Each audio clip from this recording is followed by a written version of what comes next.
وہ بس اتنی ہی اس کی چارجنگ ہوتی تھی کہ بس کوئی چھوٹا موٹا کام ہو تو کر لیتا تھا، اسی میں ڈسچارج ہو جاتا، ختم ہو جاتی چارجنگ. اور کوئی مشکل کام آ جاتا تو وہ جیسے ہوتا ہے نا کمزور گاڑی زور لگاتی رہتی ہے تو چڑھتی نہیں ہے، تو بس اس کی یہ کیفیت ہو جاتی ہے.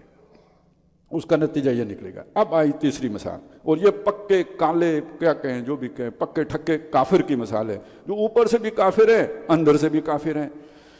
او کظلمات فی بحر اللجی یغشاہ موج من فوقہ موج من فوقہ سحاب، یا ان گہرے اندھیروں کی مثال جو سمندر میں ہوتے ہیں. یہ زمین کے اوپر سمندر میں سب سے گہرا اندھیرا ہوگا، کیونکہ وہاں کوئی لائٹ ریفلیکٹ ہو کے بھی نہیں آتی، اور روشنی ہے تو جو تھوڑی جو بھی ہوگی چاند وغیرہ کی یا تاروں کی روشنی ہوگی، لیکن وہ بھی اگر گہرائی میں چلے جائیں تو وہ بھی اس کے اندر بھی فرق آ جائے گا، اور زیادہ تاریکی ہو جائے گی. یغشاہ موج من فوقہ موج، موج کے اوپر موج چڑھی ہوئی ہے، من فوقہ سحاب، اوپر بادل ہیں، یعنی آج تاروں کی روشنی بھی کوئی نہیں. تو جو ایبسولوٹ ڈارکنیس ہو سکتی ہے نا، جو کوئی اس کا کوئی تصور، تو وہ یہ الفاظ پیش کر رہے ہیں. ایسے اندھیرے، ظلمات بعضھا فوق بعض، اندھیروں کے اوپر اندھیروں کی تہ جمی ہوئی ہے، ایسے اندھیرے ہیں. اب آپ سوچیں کہاں ہیں؟ سمندر کی تو مثال دی گئی ہے، دل میں. گناہوں نے اس دل، وہ تھا نا وہ جو روشنی والا وہ چراغ، اس کا سارا شیشہ سیاہ کر دیا ہے.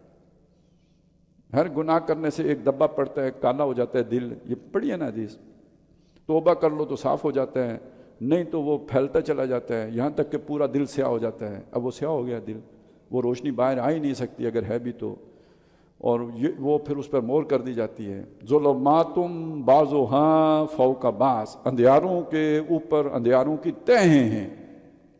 اتنی اندھیرا ہے کہ اذا اخرج یدہ، کہ اگر وہ ہاتھ بھی نکالے لم یقد یراہ، وہ بھی نظر نہ آئے.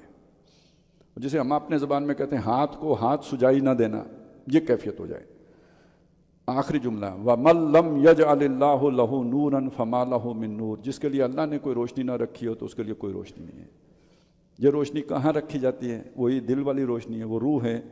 وہ اگر روشنی یا تو ہے ہی نہیں، وہ سافٹ ویئر انسٹال ہی نہیں ہوا، اور ہوا تھا تو کرپٹ ہو گیا، اب کدھر سے باہر کی روشنی اب اس پر کوئی اثر انداز نہیں ہو سکتی، اندھیرے ہی رہیں گے. ذہب اللہ بنورہم وترکہم فی ظلمات، وہ انہی اندھیروں میں پڑا رہا، وہ اب انہیں روشنی نہیں مل سکتی. تو یہ تین مثالیں دے کر ایمان بالقلب کا یا دل کی حالت بیان کی گئی ہے. یا تو ہوگا وہ نور علی نور کی کیفیت ہو، اندر بھی روشنی باہر سے ہدایت کی روشنی آ گئی، یا ایبسولوٹ ڈارکنیس یہ والی، اندھیروں کے اوپر اندھیروں کی تہیں، یا وہ پھر مذبذبین بین ذالک، ٹمٹماتی روشنی، کبھی ہے تو کبھی نہیں ہے. بہت زیادہ جو لوڈ پڑا تو بجھ گئی، کوئی مشکل کام آ گیا تو بجھ گئی، اور اگر ذرا تھوڑا لوڈ رہا تو وہ بلب ٹمٹماتا رہا.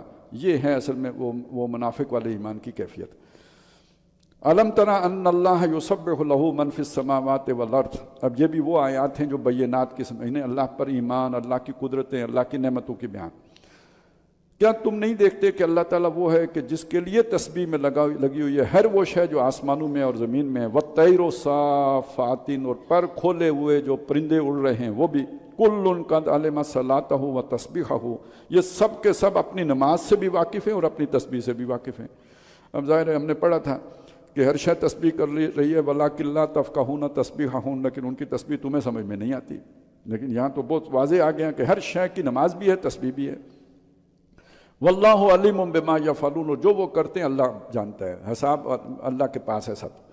وللہ ملک السماوات والارض، اللہ ہی کی بادشاہی ہے آسمانوں میں اور زمین میں. یہ اللہ کی بادشاہی کا سارا نظام ہے، اس کا حکم چل رہا ہے، ہر شے کے اوپر چل رہا ہے، اسی لیے تو وہ اس کی تسبیح کر رہی ہے. وَإِلَى اللَّهِ الْمَصِيرُ، اور اسی کی طرف لوٹ کے جانا ہے. یہ پوری بساط لپٹ کے اسی کے حضور تمام معاملات کو پیش کیا جانا ہے.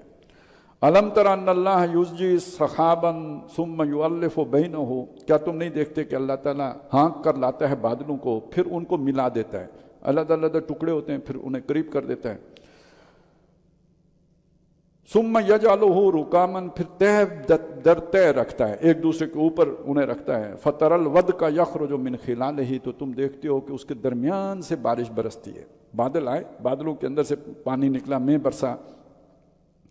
وَيُنَزِّلُ مِنَ السَّمَاءِ مِن جِبَالٍ فِيهَا مِن بَرَدٍ، اور آسمان کے پہاڑوں سے اولے برساتا ہے۔ یہاں پہ آسمان کے پہاڑ کیا ہوتے ہیں؟ آسمان پر جو بادل ہیں وہ پہاڑ ہیں۔ اچھا یہ بھی نیچے سے اوپر دیکھیں تو نہیں پتہ لگے گا کہ پہاڑ ہیں، لیکن اب آج کل کوئی ہوائی جہاز کے سفر کے دوران جب وہ اوپر سے دیکھتے ہیں تو وہ بالکل پہاڑوں کی معلوم ہوتے ہیں، بڑے بڑے پہاڑ دکھائی دیتے ہیں۔ ان پہاڑوں کے اندر سے وہ اولے برساتا ہے۔ فَيُصِيبُ بِهِ مَن يَشَاءُ، پھر ان کو ڈالتا ہے جس پہ چاہتا ہے، وہ جو کہتے ہیں یالہ باری ہوئی۔ وَيَصْرِفُهُ عَن مَن يَشَاءُ، اور جس سے چاہتا ہے اسے پھیر دیتا ہے۔ یہ یالہ باری کیا فصلوں کی بیڑا گرک کر دیتی ہے، تباہی کر دیتی ہے، تو جس سے پھر گیا وہ بچ گیا، تو جس کی فصلوں پر پڑی تو اس کا ستیہ ناش ہو گیا۔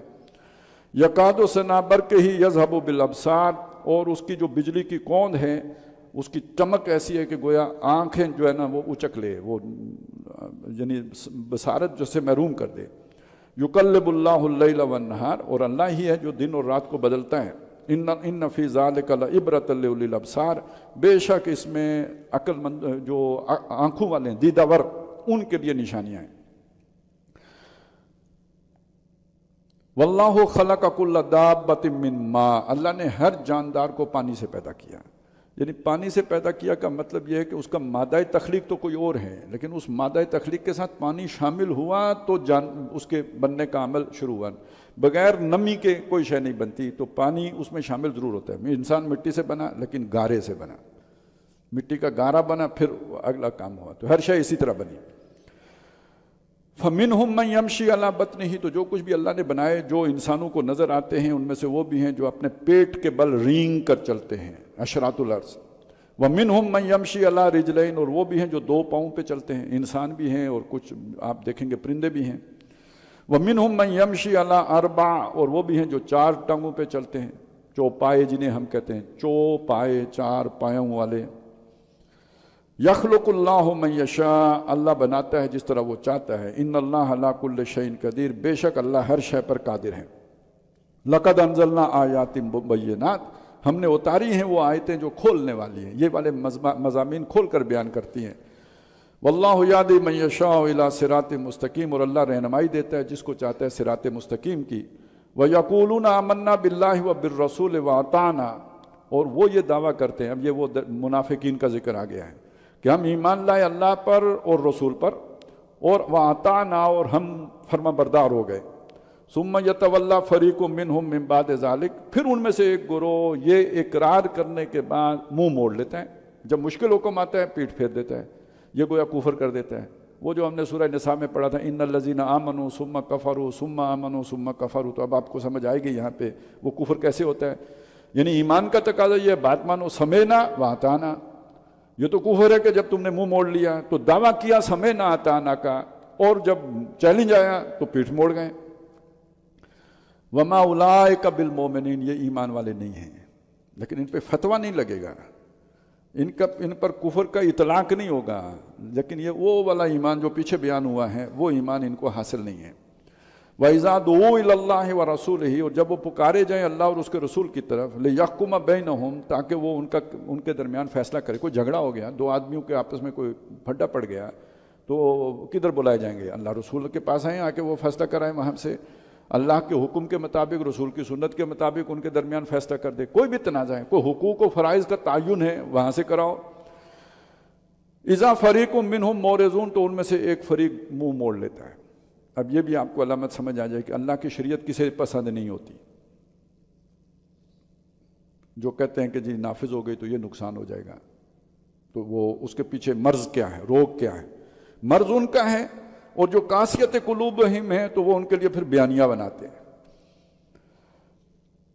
وَإِذَا دُعُوا إِلَى اللَّهِ وَرَسُولِهِ، اور لِيَحْكُمَ بَيْنَهُمْ إِذَا فَرِيقٌ مِّنْهُمْ مُعْرِضُونَ وَإِن يَكُن لَّهُمُ الْحَقُّ، اگر ان کا حق ان کو اسلام میں ان کا حق ہو، یعنی اس میں انہیں اندازہ ہو کہ ہمیں مل جائے گا، یاتوا الیہ مذعنین، تو قبول کرنے کے لیے حاضر ہو جاتے ہیں۔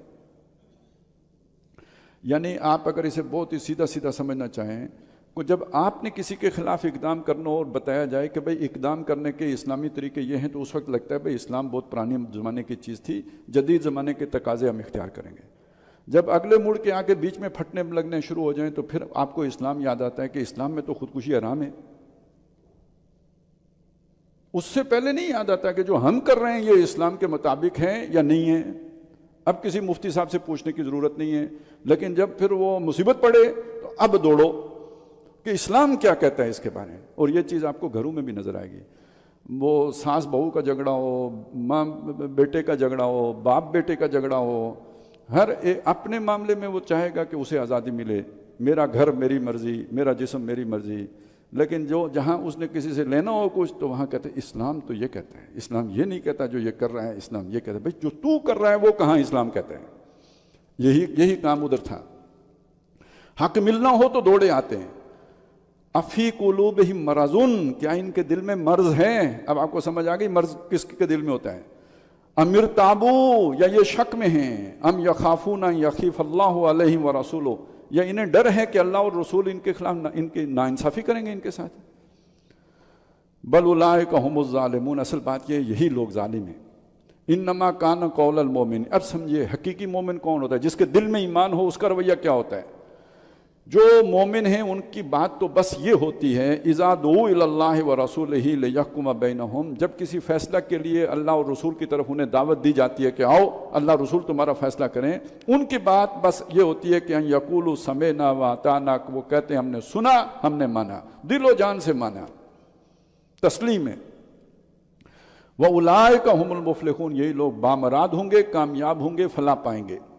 وَمَن يُطِعِ اللَّهَ وَرَسُولَهُ وَيَخْشَ اللَّهَ وَيَتَّقِهِ، اور جو اطاعت کرے اللہ کی اور رسول کی اور اللہ سے ڈرتا ہے اور بچ کر چلتا ہے دنیا کی زندگی میں، فَأُولَٰئِكَ هُمُ الْفَائِزُونَ، یہی لوگ اپنی مراد کو پائیں گے. وَأَقْسَمُوا بِاللَّهِ جَهْدَ أَيْمَانِهِمْ، اچھا جس نے کام نہیں کرنا اس نے قسموں ہی سے گزارا چلانا ہے. اللہ کی زوردار قسمیں کھا کھا کے کہیں گے لَإِنَّ أَمَرْتَهُمْ لَيَخْرُجُونَ، اگر آپ ہمیں حکم کریں گے ہم ضرور آپ کے ساتھ نکلیں گے. حضور کیوں نہیں، ہم تو آپ کے آگے آگے چلیں گے. ہم تو یہ بھی نہیں کہیں گے آپ قدم بڑھائیں ہم آپ کے ساتھ ہیں، ہم آپ سے آگے دوڑے دوڑے جائیں گے. آپ ایک دفعہ حکم تو کر کے دیکھیں. قُلْ لَا تُقْسِمُوا، نبی ان سے کہیے کہ قسمیں نہ کھاؤ. طاعۃ معروف، ہاں تمہاری جو اطاعت ہے وہ معروف ہے. دو معنی ہو سکتے ہیں اس کے، کہ جتنا کچھ تم مانتے ہو سب کو پتہ ہے. اور دوسرا معنی یہ ہو سکتا ہے کہ جی یہ قسمیں کھانے کی ضرورت نہیں ہے، سیدھے بھلے طریقے سے جیسے باقی لوگ بات مانتے ہیں بات مانو.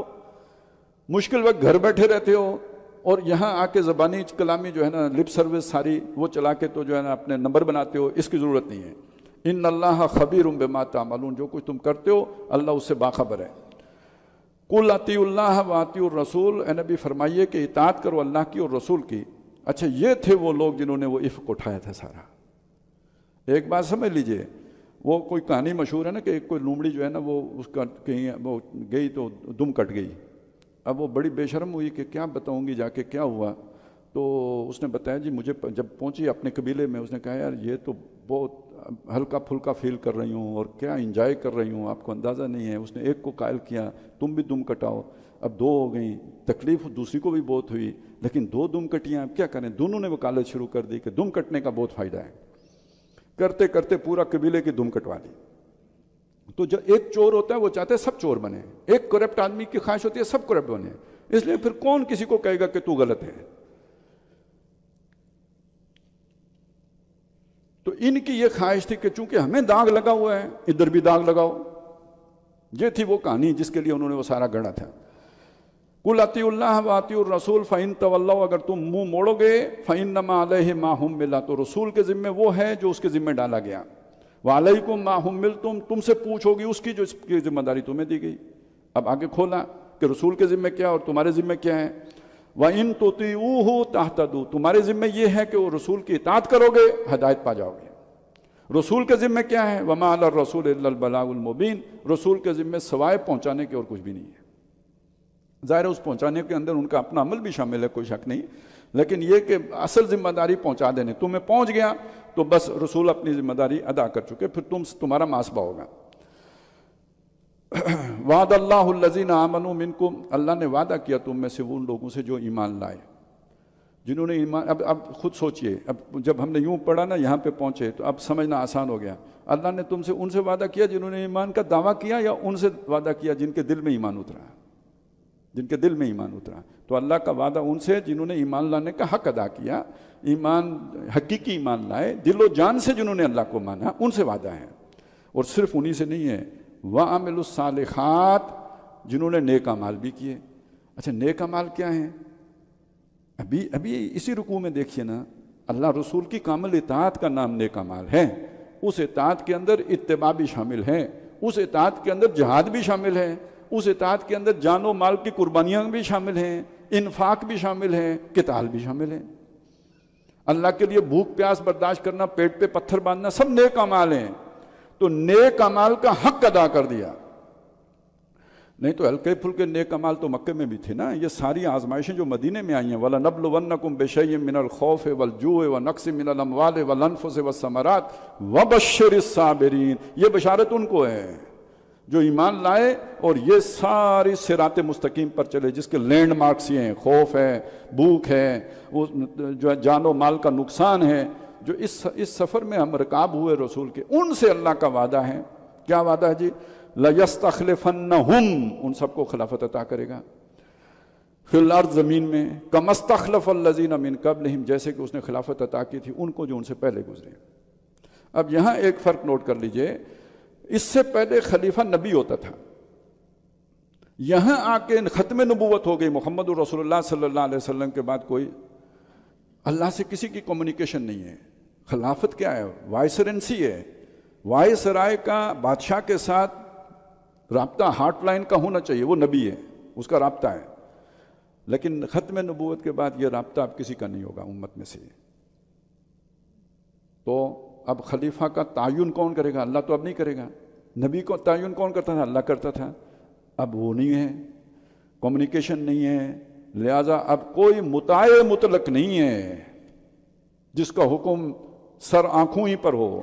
پہلے اس کے حکم کو قرآن و سنت کے اس پر دیکھا جائے گا، نمبر ایک۔ نمبر دو، خلافت اب فرد کی نہیں ہے، پوری امت کی ہے۔ لہذا اب جو خلیفہ ہوگا وہ خلیفۃ اللہ نہیں ہوگا، خلیفۃ المسلمین ہوگا۔ یہ فرق لوگوں کو سمجھ نہیں آتا۔ یہاں جس کا دل کرتا ہے اٹھ کے کہتا ہے میں خلیفہ، تب باقیوں نو کپاں گا، جو نہیں منے او دی خیر نہیں۔ یہ خلافت نہیں ہے، خلافت امت خلیفہ بناتی ہے، اس لیے وہ خلیفۃ المسلمین ہے۔ پہلے کون بناتا تھا؟ اللہ بناتا تھا، وہ خلیفۃ اللہ ہوتا تھا، معمور من اللہ، اور وہ اللہ کی طرف سے معمور کیا ہوا، اپوائنٹڈ اللہ کی طرف سے۔ اب اللہ نہیں اپوائنٹ کرے گا، امت اپوائنٹ کرے گی۔ تو جو اپوائنٹنگ اتھارٹی ہوتی ہے وہ معزول بھی کر سکتی ہے، جو ہائر کرتا ہے وہ فائر بھی کرتا ہے۔ یہ اب یعنی وہ کوئی تاحیات نہیں ہوگی، اگر کوئی غلطی ہوگی یہ بھی طے ہو سکتا ہے 5 سال ہو، 7 سال ہو، 4 سال ہو، یہ امرہم ہے، یہ تمہارا امر ہے، خود مشورہ کر لو، امرہم شورا بینہم۔ اور اسی پر اگلی بات بھی ہوگی کہ اس کا جو ہے نا وہ کوئی امپیچمنٹ بھی ہو سکتی ہے، کیا ہوتا ہے وہ اکاؤنٹیبلٹی بھی ہو سکتی ہے۔ یہ سب وہ چونکہ معمور من اللہ نہیں ہے، رسول کی نہیں ہو سکتی، باقی ہر ایک کی ہو سکتی ہے۔ تو اب یہ اہم ترین نقطہ ہے کہ اب خلافت امت کی ہے، کسی فرد کی نہیں ہے۔ وَلَيُمَكِّنَنَّ لَهُمْ دِينَهُمُ الَّذِي ارْتَضَىٰ لَهُمْ، ان کا دین جو اللہ نے ان کے لیے پسند کیا ہے وہ اس کو اللہ تعالیٰ جماؤ عطا کر دے گا، ٹھہرا دے گا، غلبہ دے دے گا۔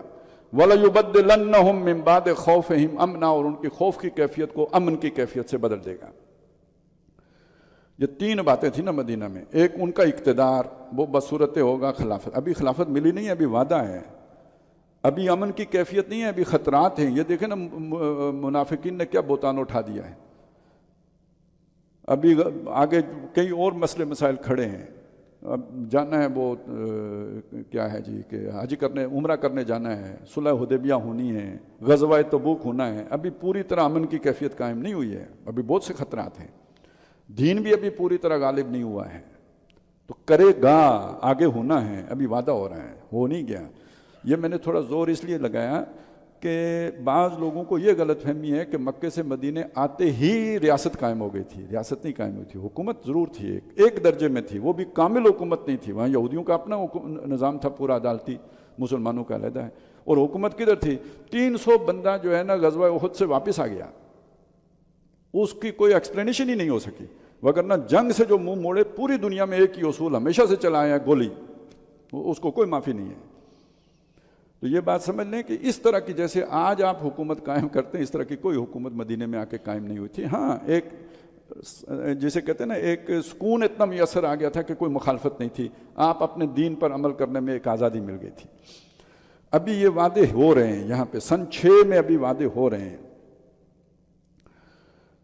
یعبدوننی لا یشرکون بی شیئا، یہ جب دین قائم ہو جائے گا پھر میری ہی بندگی کریں گے، میرے ساتھ کسی کو شریک نہیں ٹھہرائیں گے۔ اب یہ بھی ایک اور مسئلہ ہے، یہ بھی تمدن کا مسئلہ ہے۔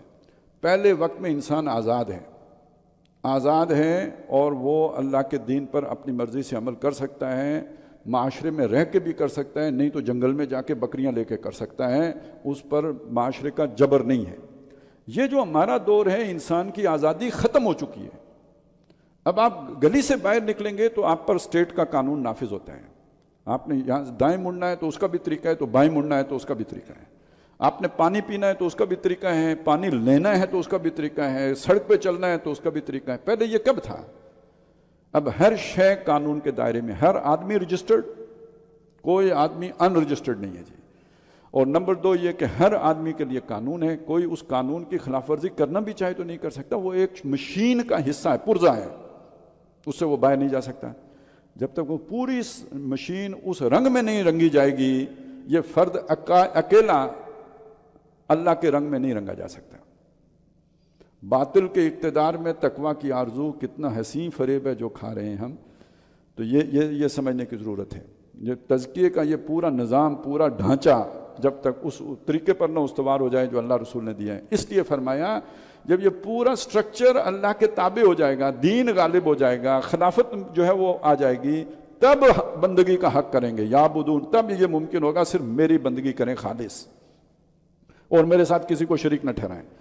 ومن کفر بعد ذالک، جو اس کے بعد بھی ناشکری کرے، کفر کرے، یعنی اب تو آسانی ہو گئی، اب تو مشکل نہیں ہے، اللہ کا دین غالب ہو گیا، دین پر چلنا آسان۔ اب بھی اگر کوئی نہ چلے دین پر، فاولئک هم الفاسقون، اصل فاسق وہ ہوں گے۔ اس سے پہلے سب سے بڑا کرنے کا کام یہ ہے کہ اس کے لیے جدوجہد کی جائے، اور اس مغالطے میں نہ مبتلا ہوا جائے کہ میں دین خالص جو ہے نا وہ ہو گیا ہے۔ اگر آپ تھوڑا سا جتنی بھی محنت کر کے جو کمائی کر رہے ہیں اس کو ذرا کرے دیں تو کہاں تک جائے گی؟ مرکزی جو آپ کا نظام ہے وہ سود پر استوار ہے، وہ ان قرضوں پر استوار ہے جس کے بدلے میں آپ کی حکومت کمپرومائزڈ ہوتی ہے، تو کون سی نیکی ہوگی پھر؟ ایک کپڑوں کا جوڑا مولوی صاحب ہی جو خریدتے ہیں، وہ آخر فیکٹری والوں نے جو ہے نا سود پہ اگر وہ انویسٹمنٹ کی ہے ساری، تو وہ اپنے خرچے میں شامل نہیں کیا ہوا سود جو انہوں نے پے کیا ہے، تو مولوی صاحب نہیں پے کر رہے، تو اس کے بعد ہی ممکن ہوگا یعبدوننی کہ وہ میری بندگی کریں۔ اور پھر بھی اگر کوئی کفر کرے تو اس سے بڑا فاسق کوئی نہیں۔ وَأَقِیمُوا الصَّلَاةَ وَآتُوا الزَّکَاۃَ، اور نماز قائم کرو اور زکوٰۃ ادا کرو۔ وَأَطِیعُوا الرَّسُولَ، اور رسول کی اطاعت کرو، لَعَلَّکُمْ تُرْحَمُونَ، تاکہ تم رحم کیے جاؤ۔ چاہتے ہو امت مرحومہ، 3 شرطیں ہیں، اللہ کی نماز قائم کرنا، زکوٰۃ ادا کرنا، رسول کی کامل اطاعت کرنا، تب رحم کیے جاؤ گے۔ لا تحسبن الذین کفروا معجزین فی الارض، کافروں کے بارے میں یہ نہ سمجھنا کہ یہ اللہ کو ہرا لیں گے زمین کے اوپر۔ تمہیں لگتا ہے نا اللہ رسول کی طرف گئے تو یہ ہمیں کھا جائیں گے، ان کے بارے میں یہ نہ سوچنا کہ یہ اللہ کو شکست دے سکتے ہیں۔ وَمَأْوَاهُمُ النَّارُ، ان کا ٹھکانہ آگ ہے، وَلَبِئْسَ الْمَصِيرُ، لوٹنے کی بری جگہ ہے۔ یا ایھا الذین آمنوا، اے وہ لوگوں جو ایمان لائے ہو۔ اب یہ واپس بات لوٹ رہی ہے، بیچ میں تھوڑی وہ جو ہے نا تحریکیت آ گئی تھی، شروع میں کچھ احکامات تھے، درمیان میں آیات بینات آ گئیں، اب اس میں وہ جو ایک تحریکی رنگ غالب آ گیا، اب واپس وہ جا رہے ہیں جو بھی احکامات تھے وہ سد باب کرنے کے لیے، بے حیائی کا سد باب کے۔ اے وہ لوگوں جو ایمان لائے ہو، لِیَسْتَأْذِنُکُمُ الَّذِینَ مَلَکَتْ أَیْمَانُکُمْ وَالَّذِینَ لَمْ یَبْلُغُوا الْحُلُمَ مِنکُمْ 3 مرات، چاہیے کہ اجازت لے کے آئیں تمہارے پاس تمہارے جو بھی دانے ہاتھ کی ملکیت ہیں، یعنی غلام لوگ جو ہیں، جو ملازم شنازم ہیں، والذین، اور وہ بچے کہ جو عقل کی حد تک نہیں پہنچے، جن کا ذکر آیا تھا کہ وہ انہیں آنے جانے کی اجازت ہے، لیکن ان کے لیے بھی 3 مواقع پر اجازت لے کے آنے کا حکم ہے۔ کون سے 3 موقع ہیں جی؟ من قبل صلاۃ الفجر، فجر کی نماز سے پہلے، وحین تضعون ثیابکم من الظہیرہ، اور ظہر کے بعد جو تم کپڑے، اصل میں یہ باتیں آج نہیں سمجھ آتی، وہ پہلے وقتوں کے جو کپڑے ہوتے تھے اگر پہن کے لیٹیں تو پھٹ جاتے تھے، تو یہ تو گویا پروٹوکول کا حصہ ہے کہ ان کو اتار کے ہی لیٹنا ہے آپ نے، ان کے اندر اتنے بیچاروں میں جان ہی نہیں ہوتی تھی کہ وہ رگڑ برداشت کر سکیں جو آپ اور کے جسم اور چارپائی کے درمیان وہ گھسیں گے پھٹ جائیں گے، لہذا وہ ان کو بچانے کے لیے اتار کے رکھنا پڑے گا۔ تو اس موقع پہ جب تم کپڑے اتار دیتے ہو، وَمِن بَعْدِ صَلَاةِ الْعِشَاء، اور عشاء کی نماز کے بعد، یہ 3 مواقع ہیں، بچوں میں سے یا غلاموں میں سے بھی کسی کو آنا پڑے، پہلے چھوٹ دی تھی نا وہ اجازت لیے بغیر آ سکتے ہیں، ان 3 مواقع پہ آئیں گے تو اجازت لے کے وہ بھی آئیں گے۔ لَيْسَ عَلَيْكُمْ وَلَا عَلَيْهِمْ جُنَاحٌ بَعْدَهُنَّ، اس کے علاوہ نہ تم پر نہ ان پر کوئی گناہ ہے۔ طوافون علیکم، تم ایک دوسرے پہ پھرتے رہتے ہو، بعضکم علی بعض، ایک دوسرے کے پاس۔ کذالک یبین اللہ لکم الآیات، اس طرح اللہ کھول کے تمہیں آیتیں سناتا ہے۔ واللہ علیم حکیم، اور اللہ علم والا حکمت والا ہے۔ وَإِذَا بَلَغَ الْأَطْفَالُ مِنْكُمُ الْحُلُمَ، اور جب تمہارے بچے عقل کی عمر کو پہنچ جائیں، مطلب یہ کہ وہ جو بھی خواتین کے معاملات ہیں ان کو سمجھنے لگیں، فَلْيَسْتَأْذِنُوا كَمَا اسْتَأْذَنَ الَّذِينَ مِنْ قَبْلِهِمْ، تو وہ بھی اسی طرح اجازت لیں جیسے باقی لوگ اس سے پہلے اجازت لیتے ہیں۔ کذالک یبین اللہ لکم آیاتہ، اس طرح اللہ تعالیٰ تمہیں کھول کر آیتیں سمجھاتا ہے۔ واللہ علیم حکیم، اور اللہ علم والا حکمت والا ہے۔ والقواعد من النساء اللاتی لا یرجون نکاحا، اور وہ تمہاری عورتیں جو بیٹھ رہی ہیں اب گھروں میں، جن کو اب نکاح کی کوئی امید نہیں ہے، بوڑھی ہو گئی ہیں، اب انہوں نے کوئی نکاح نہیں کرنا۔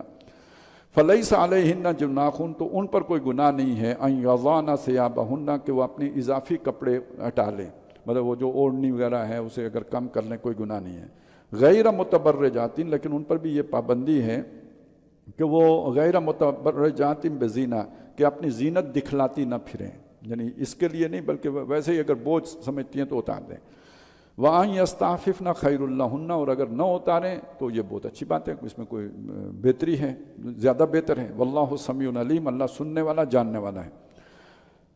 لَيْسَ عَلَى الْأَعْمَى حَرَجٌ وَلَا عَلَى الْأَعْرَجِ حَرَجٌ وَلَا عَلَى الْمَرِيضِ حَرَجٌ، اس میں بھی کوئی حرج نہیں ہے، اندھے پر، لنگڑے پر، اسی طرح جو بیمار ہے اس پر۔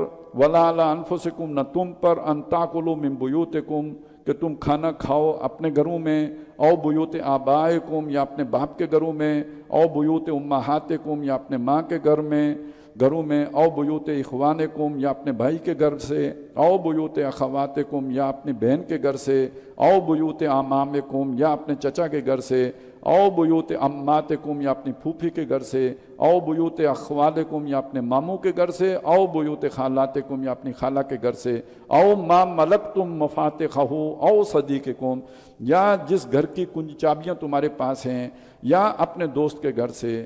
لیس علیکم جناح ان تاکلوا جمیعا او اشتاتا، اس میں بھی کوئی حرج نہیں ہے کہ سب مل بیٹھ کے اکٹھے ہو کر کھاؤ، ایک تھالی میں کھاؤ، یا یہ کہ جدا جدا ہو کر کھاؤ۔ فَإِذَا دَخَلْتُمْ بُيُوتًا، تو البتہ یہ کہ جب کسی گھر میں داخل ہو، فَسَلِّمُوا عَلَىٰ أَنفُسِكُمْ تَحِيَّةً مِّنْ عِندِ اللَّهِ مُبَارَكَةً طَيِّبَةً، تو اپنے اوپر سلام کہہ لو، یعنی گھر والوں کو سلام کہنا گویا اپنے کو ہی کہنا ہے، وہ نیک دعا جو اللہ نے تمہیں سکھائی ہے، جو برکت والی بھی ہے، پاکیزہ بھی ہے۔ کذالک یبین اللہ لکم الآیات، اس طرح اللہ تعالیٰ تمہیں اپنی آیتیں واضح کر کے کھول کھول کے بیان کرتا ہے، لعلکم تعقلون، تاکہ تم سمجھو۔ اب یہ آخری رکوع ہے، اور یہ بھی اصل میں نظم جماعت سے متعلق ہے، تحریکیت سے متعلق ہے۔ انما المؤمنون الذین آمنوا باللہ ورسولہ، مومن تو بس وہ ہیں کہ جو اللہ اور رسول پر ایمان لائے، یقین والا ایمان لائے۔ وَإِذَا كَانُوا مَعَهُ عَلَىٰ أَمْرٍ جَامِعٍ، اور جب نبی کے ساتھ ہوتے ہیں کسی اجتماعی کام پر، مشن پر، کسی جو ہے نا مہم پر نبی کے ساتھ ہوتے ہیں، یا کسی جہاں پہ اسٹریٹجی بن رہی ہوتی ہے یا کوئی مشورہ ہو رہا ہے وہاں ہوتے ہیں، لم یذهبوا، تو وہ واپس نہیں جاتے، حتیٰ یستاذنوا، جب تک کہ نبی سے اجازت نہ لے لیں، پوچھ کے جاتے ہیں۔ ایک دفعہ اکٹھے ہوئے، آ گئے، ہو سکتا ہے حاضری بھی لگ گئی ہو، اس کے بعد بات چیت ہو رہی ہے، کوئی شخص اٹھ کے خود باہر نہیں جائے گا، بیٹھے رہیں گے سب، جس نے جانا ہے آ کے، جو بھی صاحب مجلس ہے وہ یا جو صدر مجلس ہیں، اس وقت حضور صلی اللہ علیہ وسلم تھے، ان سے اجازت لے کے پھر باہر جائے گا۔ ان الذین یستاذنونک اولئک الذین یؤمنون باللہ ورسولہ، تو جو آپ سے اجازت لے کے جاتے ہیں وہی ہیں اللہ اور رسول پر ایمان رکھنے والے۔ اس سے بالکل ایک مختلف آیت ہم سورہ توبہ میں پڑھا ہے کہ جو اجازت لیتے ہیں وہ مومن نہیں ہیں، تو بظاہر ایک تضاد نظر آ جائے گا۔ اصل مسئلہ کیا ہے؟ نارمل حالات میں کوئی مجلس ہو رہی ہے، محفل ہو رہی ہے، اس سے اٹھ کے جانا اپنے کسی کام سے، تو وہ اجازت لے کے جانا وہ مومن کی شان ہے۔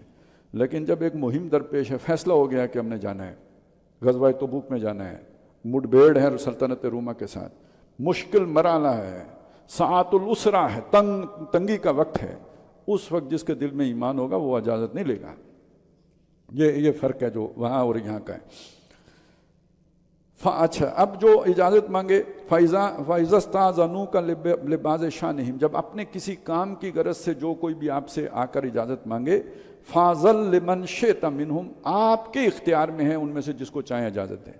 اب ذرا ایک آدمی ہے وہ سمجھتا ہے کہ مجھے میرا گھر کا کام ہے، تو وہ آیا، ہو سکتا ہے کہ کوئی آگے جو ایجنڈے میں کوئی ایسا آئٹم ہو جو اس سے متعلق ہو، اس کے بغیر اس معاملے میں کوئی صحیح مشورہ نہ دے سکتا ہو، تو یہ آپ کے اختیار میں، آپ چاہیں تو اسے اجازت دیں، چاہیں تو نہ دیں۔ اور سیدھی سی بات ہے، جب چھٹی کی بھی درخواست دیں تو یہ آپ کا استحقاق تو نہیں ہو جاتا کہ آپ کو چھٹی لازمی ملے۔ جس کو درخواست دی ہے وہ فیصلہ کرے گا کہ بھئی آپ کو چھٹی بھیجنا ہے یا نہیں بھیجنا ہے۔ فَأْذَن لِمَنْ شِئْتَ مِنْهُمْ وَاسْتَغْفِرْ لَهُمُ اللَّهُ، تو ان کے لیے استغفار بھی کیجئے۔ اچھا، یہ تو اللہ نے جیسے بتایا اس نے وہی کام کیا، پھر استغفار کیوں کریں؟ ایک غلطی تو ہے اس میں بھی کہ بہرحال اپنے کسی کام کو، جس کے لیے کہ وہ چھٹی لے کے جا رہے ہیں، کس کام پر اس نے ترجیح دی ہے؟ جو اللہ کا تھا۔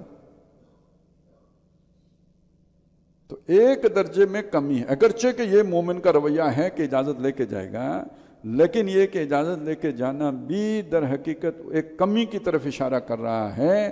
اگر اس کو پوری بات کی سمجھ ہوتی تو اجازت نہ مانگتا کہ میں اللہ کے کام میں بیٹھا ہوں، میرا کام اللہ کرے۔ لیکن اگر اتنی ہمت نہیں ہوئی، اجازت مانگی، آپ نے اجازت دے دی، تو پھر اس کے لیے دعا کریں، استغفار کریں۔ ان اللہ غفور الرحیم، اللہ بھی بخشنے والا مہربان ہے، درگزر کرے گا، اتنا کر لے تو درگزر کرے گا۔